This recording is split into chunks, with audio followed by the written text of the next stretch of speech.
সামর্থ্য থাকলে কখনোই গ্রামে থাকা উচিত নয়। গ্রামে 100 বিঘা জমির মালিক হওয়ার চাইতে শহরে এক টুকরো ভাড়া বাসায় থাকা অনেক ভালো, অনেক আরামদায়ক, অনেক সম্মানের। গ্রামে স্থায়ীভাবে বসবাস করাটাকে কোন সূচকে এগিয়ে রাখা? অবশ্যই গ্রামে থাকা উচিত যদি আপনি প্রকৃতির প্রেমে পড়ে যান।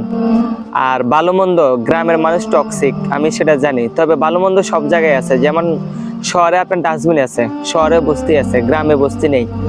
তো ভালো মন্দ মানুষ সব জায়গায় আছে। আপনি প্রকৃতির প্রেমে বললে গ্রামে থাকাটাই বেস্ট।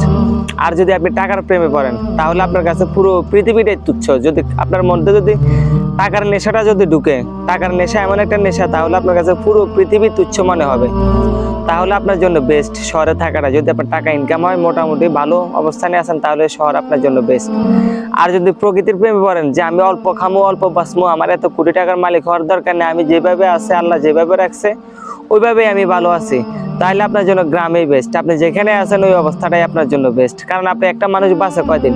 60 বছর, 70 বছর, 80 বছর, এরকমই তো। আমারই এমন তো না যে একজন মানুষ 500 বছর বাঁচে, যে টাকা ইনকাম করে সে 1000 বছর বাঁচে, এমন কোনো নজির আছে পৃথিবীতে? নাই। থাকলে হয়তো আমি মনে করতাম যে না, শহরে থাকা বেস্ট। টাকার নেশা পড়লে আপনি শহরে থাকাটাই বেস্ট। আর এরকম গ্রামের প্রকৃতির প্রেমে যদি পড়েন তাহলে হয়তো গ্রামে থাকাটাই বেস্ট। ধন্যবাদ।